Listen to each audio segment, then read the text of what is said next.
Good morning. আজকে হলো তেনজিংয়ের মামা ভাতের অনুষ্ঠান। তো এখন থেকে আমি ব্লগটা স্টার্ট করছি। আর কি হবে আজকের দিনে আপনাদের সব কিছুই বলবো। তো চলতে থাকুন আর দেখতে থাকুন আমাদের সাথে তেনজিংয়ের মামা ভাতের অনুষ্ঠানের কিছু কিছু সুন্দর মুহূর্ত। আর এখানে সাজানো হয়েছে আজকে, এখানে যে ওকে স্নান করানো হবে তার জন্য এখানে ছোট্ট একটা ডেকোরেশন করা হয়েছে। চলুন আপনাদের দেখাই। এটা আমাদের ব্যালকনিতে করা হয়েছিল, বেশ সুন্দর লাগছিল দেখতে। আর একদম ছোট্টর মধ্যে করতে বলেছিলাম, ওনারা ঠিক আমি যেরকমভাবে বলেছিলাম ওনারা কিন্তু ঠিক সেইভাবেই করে দিয়েছে। আমার কিন্তু বেশ সুন্দর লাগছিল জায়গাটা দেখতে। সেদিন সকালের ব্রেকফাস্টটা কিন্তু একটু বিশেষ ছিল, মানে লুচি ছিল আর কি। লুচি মানেই তো বিশেষ বাঙালিদের কাছে। তো সেদিন যেহেতু মামা ভাতের অনুষ্ঠান ছিল, বাড়িতে বেশ লোকজনও ছিল, তাই আমরা ইচ্ছে করেই ব্রেকফাস্টটা সেদিন লুচি রেখেছিলাম। এখানে হচ্ছে খাওয়া দাওয়া রান্না বান্নার সব ব্যবস্থা। হ্যাঁ দিয়ে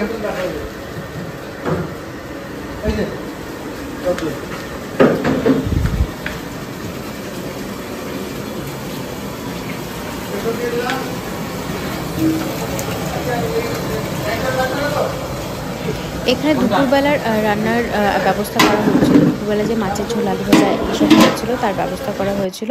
আর রাত্রের কাটাকুটিগুলো এখন থেকে ওরা স্টার্ট করে দিয়েছিল। ইনি হচ্ছে আমার বাবা। আর পেছনে যে জায়গাটাতে খাবার দাওয়ারের টেবিলের ব্যবস্থা করা হচ্ছে, এখানেই রাত্রিবেলা আর দিনের বেলার খাওয়া দাওয়ার ব্যবস্থা করা হয়েছিল। আর এদিকটাতে আমাদের ওপেন রাখা হয়েছে ছাদের কিছুটা জায়গা। আর এটা হলো নিচের মহলটা, যেটাতে বিয়ে, অন্নপ্রাশন ইত্যাদির জন্য আমরা ভাড়া দিয়ে থাকি। এখানেই রাত্রিবেলার অনুষ্ঠানটা এখানেই হয়েছিল। এটা ডেকোরেশন চলছে রাত্রের জন্য, রাত্রিবেলার জন্য। আর এবার আমরা সোজা চলে যাচ্ছি তেনজিংয়ের যখন স্নান করানো হয়েছিল গায়ে হলুদের সময়টাতে। ও হলো টুস্কি, আর আরেকজনকে দেখতে পারবেন সে হলো শিউলি। ওরা দুজন কিন্তু তেনজিংকে খুব সুন্দরভাবে হ্যান্ডেল করেছিল। খুনখুন করছিল যদিও, তবু ওরা ব্যাপারটাকে বেশ সুন্দর করে ম্যানেজ করে নিয়েছিল। আর এই বাচ্চাটা হচ্ছে তেনজিংয়ের ছোটো মামা। আর পরে একজন যে ভাত খাওয়াবে তেনজিংকে সে হলো ওর বড়ো মামা। ঠিক আছে, ওরা কিন্তু আমাদের ভীষণ ক্লোজ। আর তেনজিংও ওদের সাথে খুব কমফোর্টেবল থাকে সব সময়। এই যে এখন ফটোগ্রাফাররাও মোটামুটি চলে এসছে দুজনই। আর তেনজিংয়ের বাবাও তেনজিংয়ের কিছু ছবি তুলে নিচ্ছিল। তেনজিংকে সেদিন খুব কিউট লাগছিল আমার দেখতে। আর ছবি তোলার জন্য ও কিন্তু ভীষণ সুন্দর সুন্দর পোজও দিচ্ছিল। ক্যামেরার যারা ফটো তুলছিলেন তারা বলছিলেন যে আপনার মেয়ে কিন্তু ভীষণ সুন্দর পোজ দেয়। আমি বললাম হ্যাঁ, ও ছোটোর থেকেই বেশ ফটোজেনিক টাইপের। আর ক্যামেরা দেখলেই ও খুশি হয়ে ক্যামেরার দিকে তাকিয়ে থাকে আর পোজ দেওয়া শুরু করে দেয়। আর এবার আমরা একটা সেকেন্ড লুক রেখেছিলাম তেনজিংয়ের, যেটাতে ওকে একটা হলুদ রঙের গামছা জড়িয়েছিলাম আর সাথে একটা গাঁদা ফুলের মালা ওকে পরিয়ে দিয়েছিলাম। আর এই যে এ হলো তেনজিংয়ের বড় মামা। না, ওকে তেনজিংয়ের সাথে ছবি তোলার জন্য প্রথমে বলেছিল যে ওকে ওই গামলার মধ্যে বসতে, কিন্তু ও বললো না, আমি ভীষণ আনকমফোর্টেবল ওখানে বসার জন্য, আর আমার ড্রেসটাও খারাপ হয়ে যাবে, তো সুতরাং আমি ওখানে বসবো না, আমি তেনজিংকে কোলে নিয়ে নিচ্ছি।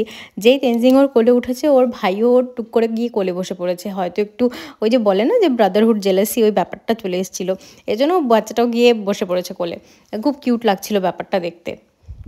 আর তেনজিং কিন্তু এখানে ননস্টপ পোজ দিয়েই চলছে ভিডিওর জন্য। সুন্দর হাত পা নাড়িয়ে ও যতটুকু পারে, যতটুকু ও নিজের থেকে পারছে ও ততটুকু করছে, আর সুন্দর করে হাসছে, হেসে হেসে পোজ দিচ্ছিল। ফটোগুলো কিন্তু ভীষণ ভালো এসেছিল। যারা আমাদের ফেসবুকে আছেন তারা ওই ফটোগুলো দেখতে পারবেন অবশ্যই। আর যারা নেই তারা প্লিজ আমার ফেসবুকটাকেও দেখতে পারেন। মানি ঈশা নাম আমার ফেসবুকের তো অ্যাকাউন্টের, তো একটু দেখে আসতে পারেন। আর এবার সব রিচুয়ালসগুলো শুরু হয়েছিল, ওই গায়ে হলুদ দেওয়া, জোকার দেওয়া ইত্যাদি ইত্যাদি। আর ওরা দুজন পেছনে যাওয়ার চেষ্টা করছিল, কারণ ফটোগ্রাফার বলেছিল যে আপনারা পেছনে গিয়ে বসেন, নাহলে কিন্তু ভালো ফটো উঠবে না। তাই ওরা দুজন তাড়াহুড়ো করে পেছনে গিয়ে বসে তেনজিংকে ধরে বসেছিল। কারণ তেনজিংকে যে টুলটার উপরে বসানো হয়েছিল সেটার উপর না ও ভালো মতো বসতে পারছিল না, বারে বারে পড়ে যাচ্ছিলো। কারণ ওর তো এখনও 1 বছর হয়নি, তাই ও ঠিকমতো এখনও বসাটা শিখলেও ওই টুলের ওপর বসা বা চেয়ারে বসা সেরকমভাবেও এখনও শিখে উঠতে পারেনি। তাই ওকে ধরেই বসতে হয়েছিল। তাই 4 জনে মিলে ওকে সুন্দর করে ধরেছিল। আর ও বারে বারে গাঁদা ফুলটা খাওয়ার চেষ্টা করেছিল, 2-1টা খেয়েও নিয়েছিল পাপড়ি। তারপর টুস্কি যে আছে সে বলেছিল এটা খায় না, একটু বকাঝকা দেওয়ার পর একটু সামনে গিয়েছিল না যে না না, এটা আর খাওয়া যাবে না, এটা খাওয়ার জিনিস না। যাই হোক, বেশ মজা করে সেদিনের দিনটা কেটেছিল। আর ওকে সুন্দর করে গায়ে হলুদ মাখানো হচ্ছিলো। আরও হলুদটা দেখে বাড়ি বাড়ি তাকাচ্ছিল যে এটা কী মাখাচ্ছে আমাকে। ও তো বেচারা বুঝতেই পারছিল না যে কী হচ্ছে। তবে যাই হোক, লাস্টের দিকে একটু ক্র্যাঙ্কি হয়ে গেছিলো বেচারা। সকাল থেকে ওর উপরে গায়ে হলুদের পর্ব শেষ করে এবার তেনজিং বসেছে তার মামার কোলে, আর মামা ওকে খাইয়ে দিচ্ছে ভাত। আর পাশে দুজন যে আছে তারা কিন্তু তেনজিংয়ের খুব কাছের দুজন মানুষ বাবা। তাদেরকে দেখলে তেনজিং তার বাবা মাকে ভুলে গিয়ে তাদের দুজনের কোলে মানে ঝাঁপিয়ে চলে যায়। এই পুরো কনসেপ্টটা কিন্তু এই দুইজনেরই মাথার থেকে বের হয়েছিল যে এরকম পাখা দিয়ে আমরা হাওয়া করব তেনজিং এরকম খাওয়ার সময়। আর তেনজিংয়ের ড্রেসটাও কিন্তু মোটামুটি ওরাই আমাকে বলে দিয়েছিল যে এরকমভাবে তেনজিংকে সেদিন সাজানো হবে। আর কোন কোন প্রোগ্রামে কী রকমের সাজ হবে সেগুলোও কিন্তু ওরা দুজনই মিলেই সিলেক্ট করেছিল। এখানে তেনজিংয়ের দুজন মামা, একজন বড় মামা আর একজন ছোট্ট একটা কিউট মামা। বেচারা তেনজিং সেদিন প্রচণ্ড হাঁপিয়ে গিয়েছিল, এত চাপ যাচ্ছিল ওর উপরে। আর এখানে ফটোগ্রাফাররাও ওদের কিছু ছবি তুলছিল আর ভিডিও করে দিচ্ছিল। আমিও বলছিলাম যে দাদা আমার ফোনটা নিয়েও একটু ভিডিও করে দাও, ওরাও অনেক হেল্প করেছে। সেদিন এই ঘরটাতে না একটাই সমস্যা হয়ে গেছিলো, সেদিন বারবার কারেন্ট চলে যাচ্ছিলো আর এত গরম হয়ে যাচ্ছিল ঘরটা।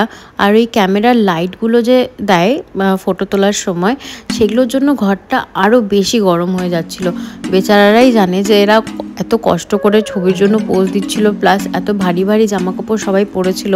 আর ছোট্ট তেনজিং তো গরমে ঘেমে তারপরেও বেচারা সুন্দর করে পোজ দিয়ে যাচ্ছিল, কোনো কান্নাকাটি করছিল না।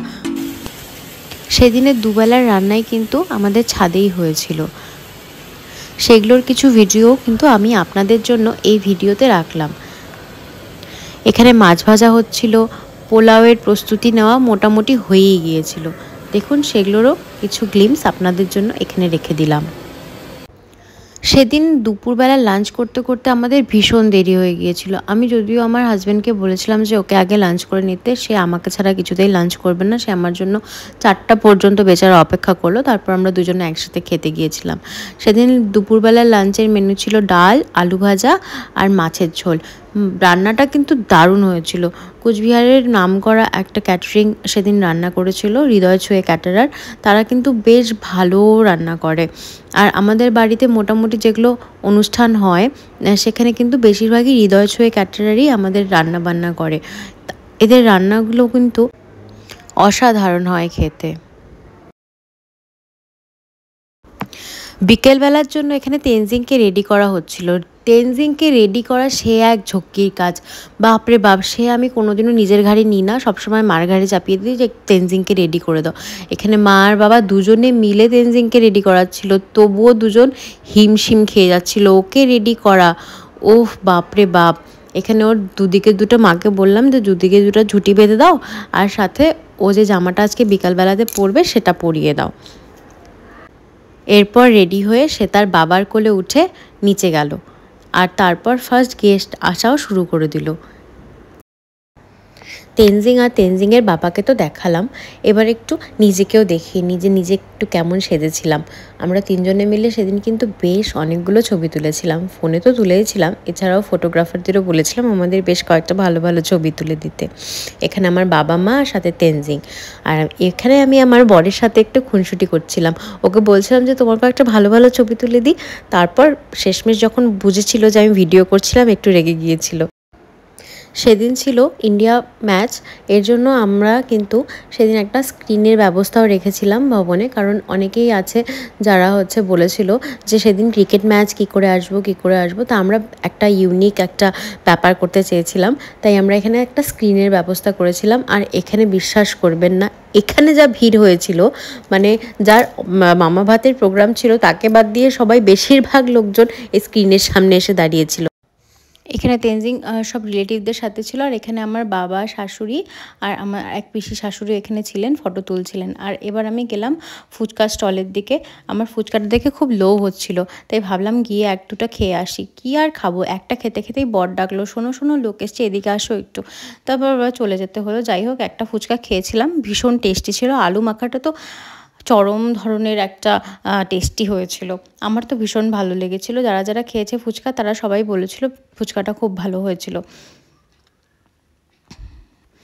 এরপর আপনাদের যে গ্লিমস দেখাচ্ছি সেগুলো আমাদের ফ্রেন্ডসদের, কিছু আমার হাজব্যান্ডের ফ্রেন্ডসদের, আর ও হলো মৌসুমি, ও আমার বান্ধবী। আর এখানে হচ্ছে আমার সব মামা শ্বশুর মামি শাশুড়ির ফ্যামিলির তরফ থেকে এরা সবাই এসেছিলো। সেদিন কিন্তু ভীষণ মজা হয়েছিল, মোটামুটি আমাদের সব রিলেটিভরাই এসেছিল।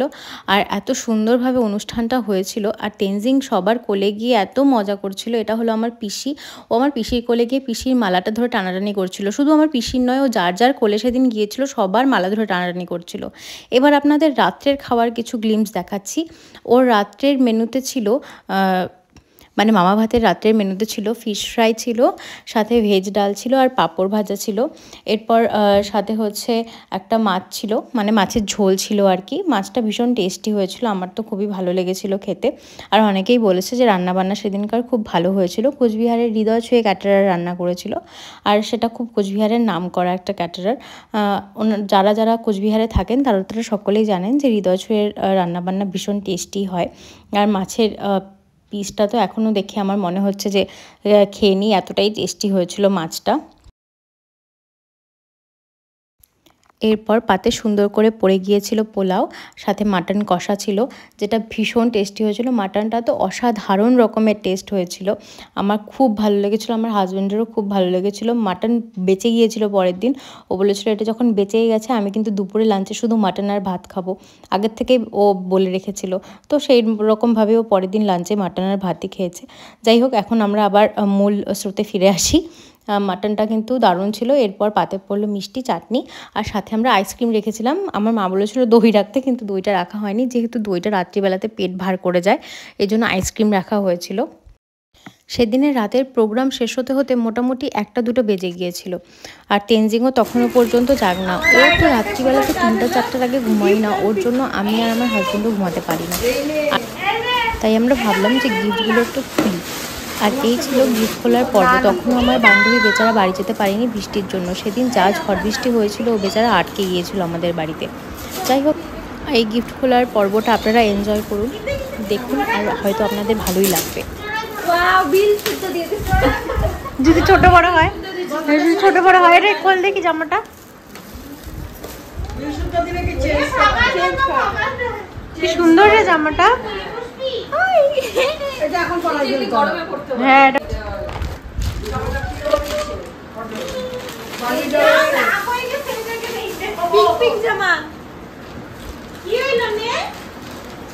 খোল দেখি, কি সুন্দর রে জামাটা। এটাও, এই জামাটাও কি সুন্দর।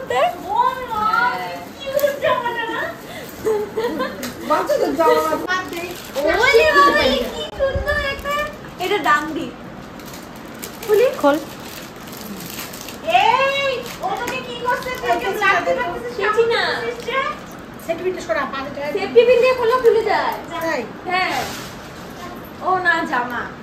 ডাংরির মতো সুন্দর রে, এটাও খুব। আমি নিয়ে যাবো, জামা নেই তো, জামা নিচ্ছি।